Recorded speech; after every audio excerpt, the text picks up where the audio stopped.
देश में मनाया जा रहा आज़ादी का अमृत महोत्सव। देश में आज़ादी की 75वीं वर्षगांठ पर धूम। बीएसएफ ने तिरंगा थाम कर किया फ्लैग मार्च। देश भर में आज़ादी का अमृत महोत्सव मनाया जा रहा है। इसी कड़ी में भारतीय फौज भी आम लोगों के बीच देश प्रेम की अलग जगाने में निकल पड़ी है। शुक्रवार को छत्तीसगढ़ के नया रायपुर में बीएसएफ यानी कि सीमा सुरक्षा बल कमांड मुख्यालय ने भारत सरकार गृह मंत्रालय के निर्देश अनुसार आज़ादी के अमृत महोत्सव के तहत हर घर तिरंगा कार्यक्रम का आयोजन किया। नया रायपुर के सेक्टर 30 और सेक्टर 27 में बीएसएफ कमांड मुख्यालय के अतिरिक्त महानिदेशक आशीष गुप्ता के निर्देश अनुसार वॉकथॉन का आयोजन कराया गया, जिसे बीके मेहता महानिरीक्षक ने सुबह 7 बजे फ्लैग ऑफ किया।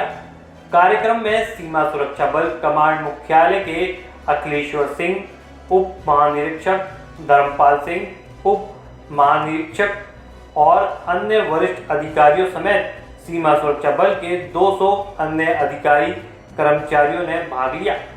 वॉकथॉन की शुरुआत नया रायपुर सेक्टर 30 के सद्भावना चिकित्सालय से हुई और इसका समापन सेक्टर 27 के मिनी मार्केट के पास किया गया।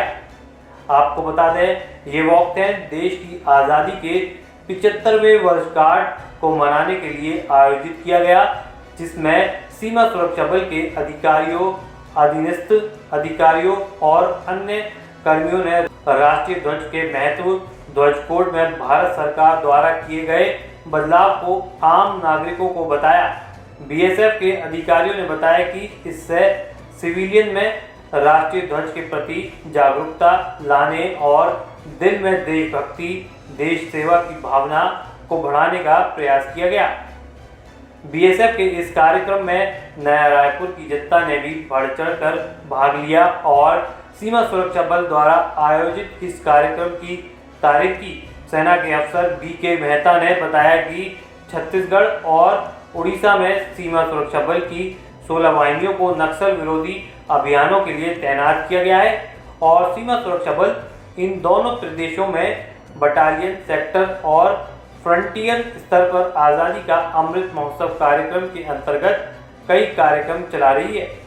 इसी कड़ी में सीमा सुरक्षा बल के जवान दूर दराज के इलाकों में दौरा करके स्थानीय आदिवासियों, छात्रों और आम जनता की मदद से दूर दराज के इलाकों में पैदल रैलियां और बाइक रैलियां कर रहे हैं और साथ ही उन्हें राष्ट्रीय ध्वज वितरित कर रहे हैं। इसके साथ राष्ट्रीय ध्वज के गौरव और ध्वज संहिता में बदलाव के बारे में जागरूक कर रहे हैं। इस खबर में फिलहाल इतना ही। बने रहिए वन इंडिया हिंदी के साथ।